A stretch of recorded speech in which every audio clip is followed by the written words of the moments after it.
Hi and welcome to Worldwide Culinary Apprentice Online Cooking School. We're about to show you the technique on how to apply fondant onto a cake, how to make bows, ribbon, flower and little dots.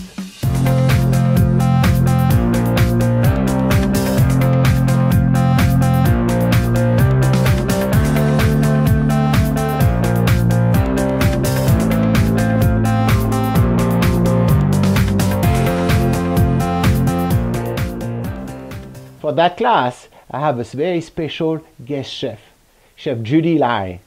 She's the owner of Silk Cakes Bakery in New York City. She has a store in downtown Manhattan and another one in Forest Hill, Queens.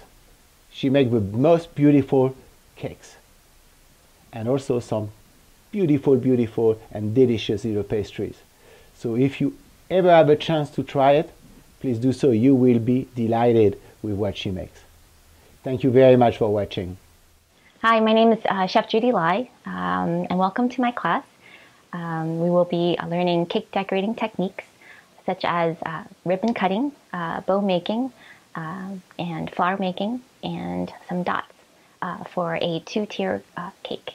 Okay, so we will be starting with ribbon cutting, and what you need today is colored fondant. Okay, so that has already been pre-colored from our lesson 1, and if you can refer to that, that would be great. So we will be using some of the cornstarch and Tylose. Tylose is to help to thicken your fondant. Okay, so you just need a little bit. So about a 1/4 teaspoon for about 4 to 5 ounces of fondant. Okay.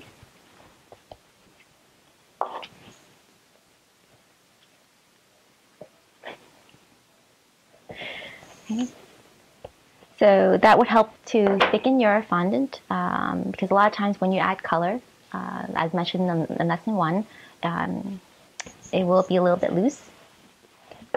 And it is very normal to have air pockets, as you can see the bubbles. So what I have here is a needle pin to help you to bring it down. Okay.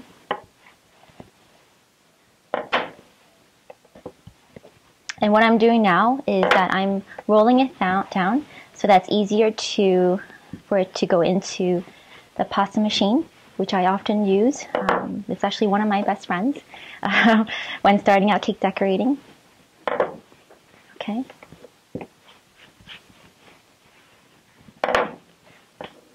Okay, so here we have level 1.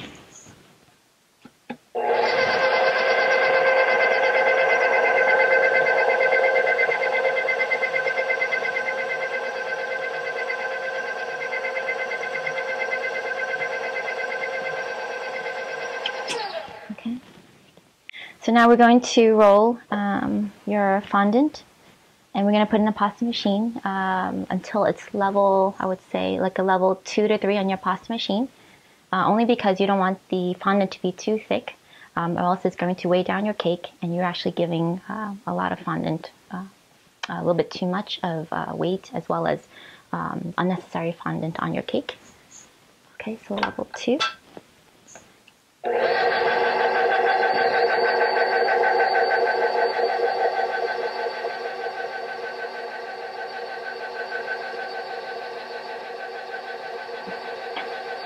So now we are making ribbons. Okay, so I know that the measurements of my cakes that I will be making is to cover a 6-inch and an 8-inch cake round. Okay, so 6-inch that I know of, I've pre-measured it, the circumference, so it is 20 inches. For the 8-inch is 26 inches.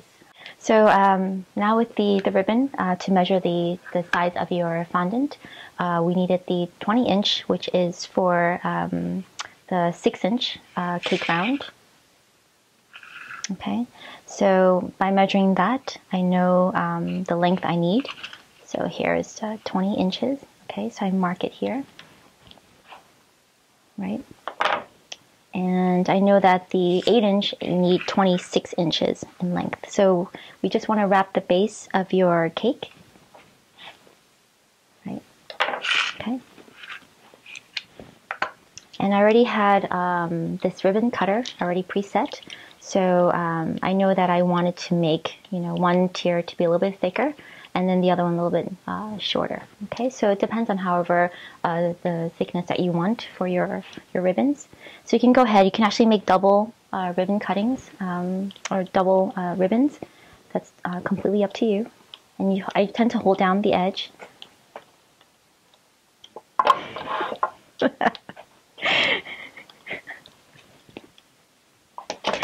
Okay, so now you have multiple ribbons. So I tend to take off the edge. Okay, and then the cutting of it. This is the marking. Okay, so this one is for the 20-inch, and you can roll it up. But if you have little inseams here, you can trim it to get it a more of a clean look.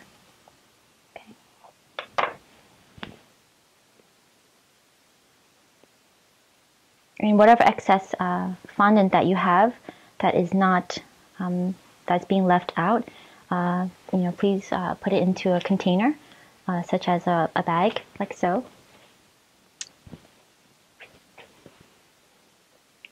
Okay, so to keep it from drying out. Okay, if it does dry out, just remind yourself you can dip it in a little bit of water, knead it, and then a little bit of shortening, and it can revive it.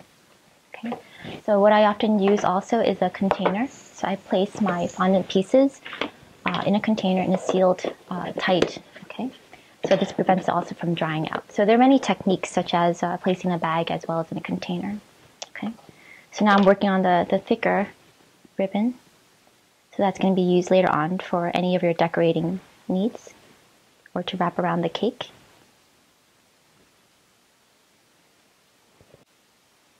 So now I'm just rolling all the details in a roll like so, almost like a bubble tape, bubble gum tape, as it looks like. Okay.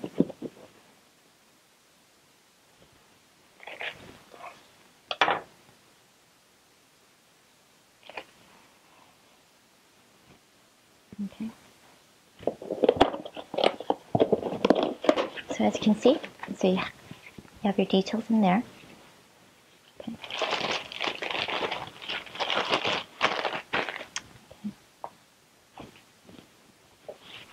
And don't forget to clean your station after you're done with certain details.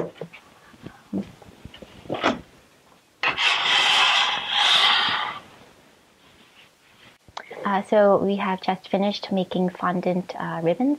So we will be applying this on a 2-tier cake in our next lesson. So I hope you enjoyed this class and hope you'll watch the next lesson. Thank you.